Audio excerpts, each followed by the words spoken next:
Hello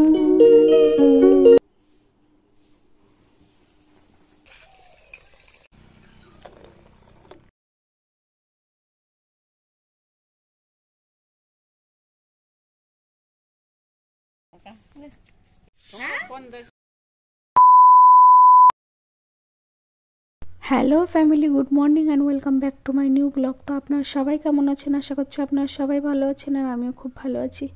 তো আমি সকাল সকাল ঘুম থেকে উঠে পড়লাম, দেখতেই পাচ্ছেন। আর আমার গলার অবস্থাটা খুব একটা ভালো না, আমার কথা শুনে বুঝতে পারছেন, কারণ আমার প্রচণ্ড ঠান্ডা লেগেছে। তো আজকে অনেক সকালেই ঘুম থেকে উঠে পড়েছি, হয়তো এখন বাজে 6টা কি 6:30। তো আজকে ওয়েদারটা কিন্তু খুবই ভালো ছিল, তো সেটাও আমি আপনাদের সঙ্গে শেয়ার করব। তো আজকে এত সকালে ঘুম থেকে ওঠার কারণ হচ্ছে আজকে আমার কম্পিউটারের এক্সাম আছে। মানে আমি যে কোর্সটা করছিলাম 3 মাস পরে যে এক্সামটা হয়, সেই প্রথম এক্সামটা আজকে আমার। তো কালকে একটু পড়াশুনো করেছি, অত পড়াশুনো করার চাপ নেই, বুঝতেই পাচ্ছেন কম্পিউটারে অতটা পড়াশুনো করার চাপ নেই। তো এই যে ওয়েদারটা দেখুন, সকালে ওয়েদারটা কিন্তু খুব সুন্দর, আমার তো খুবই ভালো লাগছে। তো চলে এলাম একটু রাস্তার দিকে ব্রাশ করতে করতে। তো দেখুন বন্ধুরা, আর এই জায়গাটা হয়তো আপনারা আগেও দেখেছেন আমার এই ব্লগ ভিডিওতে। তো জায়গাটা কিন্তু খুবই সুন্দর, আমার মানে বাড়ির সামনের রাস্তায় ওই সাইডটাতে। তো আমি এখন ব্রাশ করে ফ্রেশ হয়ে নিই, তারপরে যে কাজগুলো করি আর কি, সকালে উঠে সেই কাজগুলো আমাকে করতে হবে। তো আমি আগে ফ্রেশ হয়ে নিলাম, তারপরেই আমি কাজগুলো করব। আমাকে এখনও বাসন মাজতে হবে, ঘর বারান্দা ঝাড় দিয়ে পোছা মারতে হবে। মানে যে কাজগুলো আমি আর কি করি কম বেশি আপনারা জানেন, আমাকে সব কিছু করে রেখে তারপরে যেতে হয়, কারণ আমার মা মাঠে চলে গেছে আর প্রতিদিনই যায়। আর সত্যি কথা বলতে আমার বাবা কাজ করতে পারে না, আমার বাবা খুবই অসুস্থ। আমি এটা আপনাদেরকে কোনো দিন বলিনি, তো আজকে বলে ফেললাম। তো কোনো না কোনো দিন আমি আমার বাবাকে ক্যামেরার সামনে নিয়ে আসব। তো আমার বাবা আসতে চায় না ক্যামেরার সামনে, তো নিয়ে আসবো বন্ধুরা।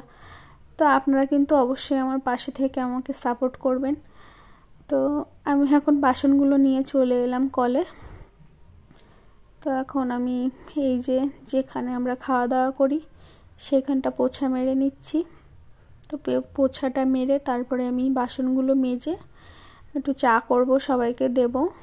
কারণ আমার দিদি এসছে, আমার পাশে ঘুমিয়েছিল, দেখেই বুঝতে পেরেছেন একটা বাচ্চার পা ছিল আমার গায়ের উপরে, ওটা আমার দিদির ছেলে। তো দিদির ছেলে খুবই বদমাইশি করে, ওই জন্য দিদি কিছু করতে পারবে না কোনো কাজ বাজ, ও এখনও ঘুম থেকে ওঠেনি।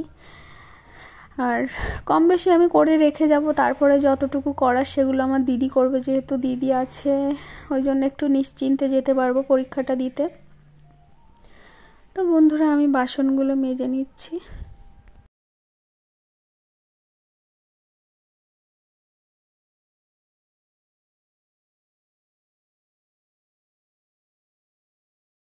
তো বন্ধুরা বাসন মাজতে মাজতে আমি একটা কথা আপনাদেরকে শেয়ার করছি।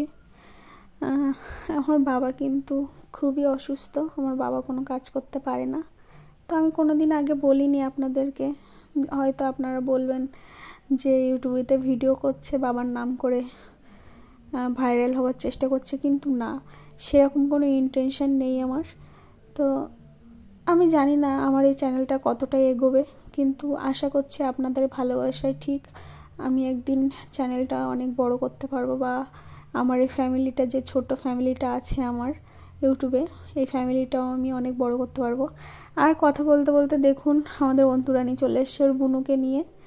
তো এই যে এখানে খেলা করছে ওরা দু বোন, দেখতেই পাচ্ছেন, সকাল সকাল চলে এসেছে, এই যে লাফালাফি করছে। আর খুব দুষ্টু কিন্তু আমাদের অন্তরানী বুনু, খুব দুষ্টু। ও না মানে দাঁড়াতে শিখিনি, তার আগে হাঁটতে শিখে গেছে, মানে এত দুষ্টু কি বলবো। তো বন্ধুরা আমার বাসনগুলো মাজা হয়ে গেছে, তো আমি এখন বাসনগুলো ধুয়ে নেব। চাটা করতে হবে, এখনও প্রচুর কাজ, ওই জন্য অনেক সকাল সকাল ঘুম থেকে উঠে পড়েছি। তো আমি বাসনগুলো ধুয়ে নিই, তারপরে আবার আপনাদের সঙ্গে কথা বলছি।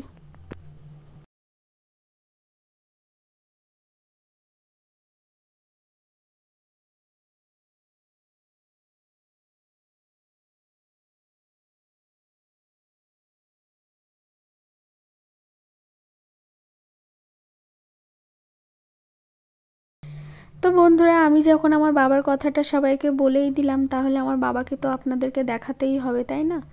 তো আমি চেষ্টা করব বাবাকে ক্যামেরার সামনে নিয়ে আসার জন্য, যেহেতু উনি অসুস্থ, তো উনি ক্যামেরার সামনে আসতেও চায় না। তো আমি অবশ্যই বাবাকে নিয়ে একটা ভিডিও বানাবো আর আপনাদেরকে দেখাবো, যেটা আমি আপনাদেরকে কোনোদিনও শেয়ার করিনি, সেটা আজকে শেয়ার করে ফেললাম।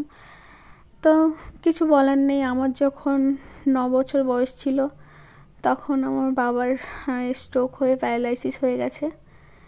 তো বুঝতেই পাচ্ছেন, সব কিছু আমাকে আর আমার মাকেই করতে হয়, আর আমার দিদিদের বিয়ে হয়ে গেছে। তো যেহেতু সোনা বাবা এখনও ঘুমাচ্ছে, ওই জন্য মশারিটা খোলা হয়নি। তো আমি ঝাড় দিয়ে নিচ্ছি ঘর বারান্দাটা। আর আপনারা হয়তো ভাবছেন আমি সেই ঝাড়ুটা এখনও কেন কিনে নিয়ে আসিনি। অ্যাকচুয়ালি ওই ঝাড়ুটা কিনে আমার দিদির বাড়িতে রেখে এসছে, সেটা আমাকে নিয়ে আসতে একদমই মনে নেই। তো আমি এবার যেদিনকে যাব দিদির বাড়িতে, সেদিনকে আমি নিয়ে আসব। তো বন্ধুরা, আমি এখানে চা বসিয়ে দিচ্ছি।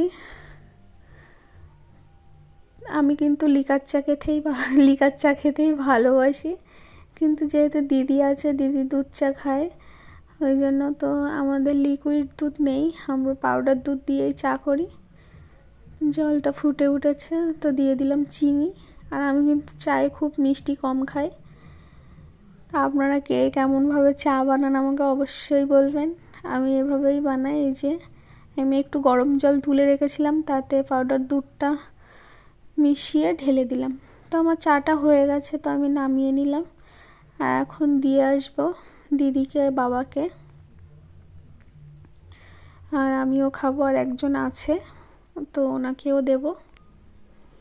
তো নিয়ে নিলাম কিছুটা বিস্কিট। তো চাটা খাওয়া হয়ে গেছে, আর দুপুরের রান্নার জন্য এখন আমার আয়োজন শুরু হয়ে গেছে। তো এই যে আমাদের বাড়ির পাশে একজনদের ঘেরিতে মাছ ধরেছে, তো আমাদের একটা মাছ বাবা কিনে নিয়ে এসছে। তো কচু রান্না করব আজকে ওই মাছটা দিয়ে। আমার দিদি খুব ভালোবাসে খেতে, একটু কচুর বড়াও করব। তো এই জন্য বড় বড় করে কেটে নিয়েছি কিছুটা কচু, দেখতেই পাচ্ছেন। ওগুলো কুড়ে বড়া করা হবে, আর কচু দিয়ে মাছ দিয়ে রান্না হবে। তো সবটা হয়তো আমি আপনাদের সঙ্গে শেয়ার করতে পারবো না, কারণ বললামই আজকে আমার এক্সাম আছে। তো 12টার থেকে আমার এক্সাম, ওই জন্য আমি স্নান টান না করে আগে রান্না টান্না করে নিচ্ছি। তো আমার মা আবার এটা পছন্দ করে না, যে স্নান না করে রান্না করা। আর এদিকে দেখতে পাচ্ছেন আমার দিদি কচুটা কুড়িয়ে নিচ্ছে। তা আমার এদিকে কাটাকুটি কমপ্লিট হয়ে গেছে। তো আমি একটু কিছু মশলা বেটে নেব। এই যে আদা রসুন, আর এতগুলো রসুন দেখে ভাববেন না আমি আবার চিকেন বা মাটন রান্না করছি। তো রসুনগুলো কচুতে একটু দেব, আর কচুর বড়া যেটা হবে সেটাতে দিতে হবে একটু বেশি করে। তো এই যে এই মাছটা আমার বাবা কিনে নিয়ে এসছে। এই যে দেখুন, এটা কি মাছ বলে, হ্যাঁ সিলভার কাপ, এটা সিলভার কাপ মাছ। তো আমি নুন হলুদ মাখিয়ে নিয়েছি। আর এই যে আমার কড়াইটাও গরম হয়ে গেছে, এদিকে দিয়ে দিলাম মাছগুলো, ভেজে তুলে নেব লাল লাল করে। তা আমি কিন্তু বেশিরভাগ টাইম উনুনেই রান্না করি, আপনারা আগেও দেখেছেন। তো অনেকেই বলে যে উনুনের মানে কাঠের জালের রান্না নাকি টেস্টি হয়, কিন্তু সত্যি কথা বলতে যে ভালো রান্না করতে পারে সে গ্যাসে রান্না করলেও টেস্টি হয়, আর কাঠের জালে রান্না করলেও টেস্টি হয়। কিন্তু আমি কিন্তু খুব একটা ভালো রান্না করতে পারি না বন্ধুরা, কম বেশি আমি একটা দুটো রেসিপি দিয়েছি আপনাদের, দেখেছেন। তো আমার ওদিকে রান্নাবান্না হয়ে গেছে, আমি পুরো ভিডিওটা কন্টিনিউ করতে পারিনি। তো আমি স্নান করে চলে এসেছি, আর এখন রেডি হয়ে নিচ্ছি। রেডি হওয়ার কি, আমি একটু চুলগুলো আঁচড়ে নিচ্ছি, একটা জামা পরে নিলাম, আর হালকা একটু লিপস্টিক পরে নেবো। আর সত্যি কথা বলতে আমি একটু লিপস্টিকটা পরতে ভালোবাসি। আপনারা হয়তো খেয়াল করেছেন, আমি কিছু পরি আর না পরি একটু লিপস্টিক পরি। তো দিদির ছেলে উঠে গেছিলো, তো ও চেঁচামেচির জন্য আমি কথা বলতে পারছিলাম না, তো আমি ওই জন্য নিজের আওয়াজটা মিউট করে দিয়েছি। আর এই যে আমি রেডি হয়ে গেছি, আমি সেটাই বলতে চাইছিলাম। তো এখন আমি চলে যাব। তো এখানে আমি নিয়ে নিয়েছি ব্যাগ, জলের বোতল, পার্স, এগুলোই দেখানোর ছিল, তো নিয়ে নিয়েছি। তো এখন ব্যাগের মধ্যে নিয়ে নেব, নিয়ে আমি এখন চলে যাব। এক্সাম দিতে। বললামই 12টার থেকে এক্সাম। তো বেরিয়েছি তখনই দেখি এই যে ধামা, তারপরে হচ্ছে পাখা, কুলো। এই কাকুটা অনেক দিন পর এসেছে, প্রায় 2-3 বছর পর। তো আমি দিদির ছেলেকে একটা ধামা আর একটা পাখা কিনে দিলাম, কিন্তু ওর একটা পাখাই হবে না, ওকে আরেকটা দিতে হবে, তো আরেকটা কিনে দিলাম। আর বন্ধুরা আমার সময় হয়ে গেছে, তো আমি এবার চলে যাব পরীক্ষা দিতে। তো আজকে প্রচণ্ড রৌদ্র। তো বন্ধুরা আমার আজকে পরীক্ষা, যেহেতু আমি ভিডিওটা কন্টিনিউ করতে পারবো না, তো আমি বাড়িতে এসে তারপরে আপনাদের সঙ্গে কথা বলবো। তো আপনারা পুরো ভিডিওটা স্কিপ না করে দেখতে থাকুন। তো বন্ধুরা আমি বাড়িতে চলে এসেছি আর হাত মুখ ধুয়ে খেতে বসে গেলাম আপনাদের সামনে ক্যামেরাটা অন করে। তো আমি খেয়ে তারপরে আবার আপনাদের সঙ্গে কথা বলছি। তো বন্ধুরা আমার খাওয়া দাওয়া হয়ে গেছে, আর এই বাগানটার দিকে একটু বেড়াতে এলাম। আর ওই বাগানের মধ্যে ওই একটা বৌদিদের বাড়ি আছে, তো ওই বাড়িটাই যাব, দেখবো ওরা কি করছে। ওখানে আমার দিদির ছেলেও গেছে, তো ওই জন্যই যাচ্ছি। ও এখানে এসেছে নতুন, ও কিছু চেনে না এখানকার। তো ওই বৌদিদের বাড়িতে একটা বাচ্চা আছে, ওর সঙ্গে খেলতে গেছে। তো যাচ্ছি, গিয়ে দেখি ও কী করছে। আপনার সঙ্গে থাকুন, দেখতে থাকুন। তো এই যে বন্ধুরা এই ছাগলের বাচ্চাটা নিয়ে ওরা খেলা করছে। এই যে রিপনকে তো সবাই চেনেন, আর এই যে দিদির ছেলে।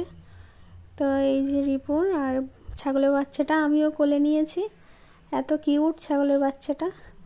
তো বন্ধুরা আজকের ভিডিওটি আমি আর বেশি বড় করব না, এই ভিডিওটি আমি এখানেই শেষ করছি। তো আমি এখন বাড়িতে চলে যাব, আর আমার বাড়িতে অনেক কাজ আছে। আজকে বিকালের কোনো কাজই করা হয়নি। তো আপনাদের এই ভিডিওটি কেমন লাগলো অবশ্যই কমেন্টে জানাবেন, আর যদি ভালো লেগে থাকে প্লিজ লাইক কমেন্ট শেয়ার করবেন, আর সাবস্ক্রাইব করতে ভুলবেন না। আর আমার এই চ্যানেলটা আপনাদের ভালোবাসা ও সাপোর্ট দিয়ে এগিয়ে নিয়ে যাবেন। তো দেখা হচ্ছে পরবর্তী কোনো নতুন একটি ব্লগ ভিডিও নিয়ে। তো আপনারা ভালো থাকবেন ও সুস্থ থাকবেন।